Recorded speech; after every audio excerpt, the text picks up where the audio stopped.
ये लड़का आर्यन हर दिन बिल्कुल 7 बजे उठता था। वह बाथरूम जाने के लिए भी रोज 7:05 ही चुनता था। अगर पहले से कोई अंदर होता तो भी वह इंतजार करता और अपनी दिनचर्या नहीं बदलता। उसे इस बात की परवाह नहीं थी कि कोई और व्यक्ति पहले से मौजूद है। शैम्पू का इस्तेमाल वह हमेशा ना कर करता, ठीक 15 मिलीलीटर। उसका वजन 80 किलो और लंबाई हर समय बराबर बनी रहनी चाहिए थी। तभी उसे लगा कि सब कुछ सही है। कमरे में दाखिल होते ही वह 3 बार लाइट ऑन करता और बर्तनों को गणित के सिद्धांतों के हिसाब से जमाता। भावनाएं समझना उसके लिए आसान नहीं था, इसलिए वह दीवार पर लगे इमोजी चार्ट देकर लोगों की भावनाओं को समझने की कोशिश करता था। वह केवल गोल आकार के खाने ही पसंद करता था। अगर कोई चीज गोल न हो तो वह उसे काटकर गोल बना देता, वरना मुंह में नहीं डालता था। सब कुछ तैयार होने के बाद आर्यन चुपचाप बैठकर इंतजार करता, क्योंकि नाश्ता वह हमेशा 7:40 पर ही करता था। दरअसल आर्यन जन्म से ही ऑटिज्म स्पेक्ट्रम पर था, जिसका मतलब था कि उसका दिमाग दूसरों से थोड़ा अलग तरीके से काम करता था। लेकिन यही वजह थी कि वह हर काम में अद्भुत सटीकता रखता था। सुबह 9 बजे उसका बड़ा भाई उसे दफ्तर छोड़ने जाता था। दोनों की दिनचर्या सालों से एक जैसी थी, जिसमें जरा सा भी बदलाव नहीं होता था। लेकिन एक दिन ऑफिस जाते समय एक लड़की अचानक उससे टकरा गई, पर आर्यन ने बिना देर किए हल्का सा धक्का देकर हिसाब बराबर कर लिया। लड़की हैरान रह गई। तब आर्यन ने धीरे से कहा, मुझे ऑटिज्म है। एक ऑटिस्टिक व्यक्ति के तौर पर भी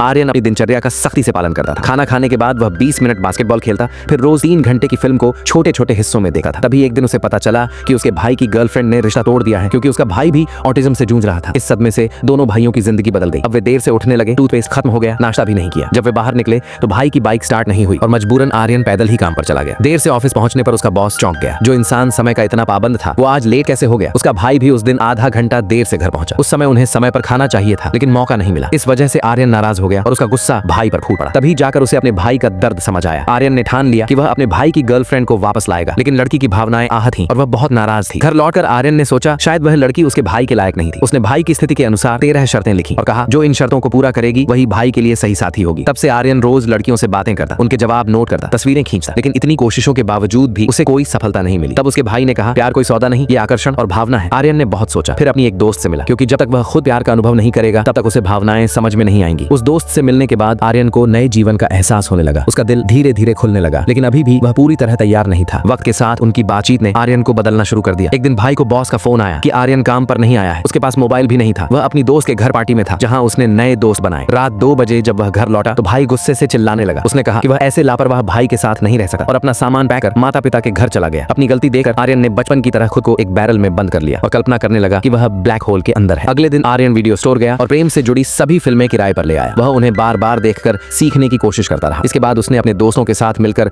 भाई को अपनी एक दोस्त से मिलवाने की योजना बनाई, लेकिन भाई सिर्फ दोस्ती करना चाहता था, जबकि आर्यन चाहता था कि दोनों साथ रहें। गुस्से में आकर उसने फिर से खुद को बैरल में बंद कर लिया। तभी उसकी दोस्त आई और उसने कहा कि उसे आर्यन पसंद है। आर्यन को पहली बार प्यार का एहसास हुआ। उसने अनजाने में ही दूसरों को स्वीकार करना सीख लिया था और तब से सभी बिना किसी शर्मिंदगी के खुशी से रहने लगे।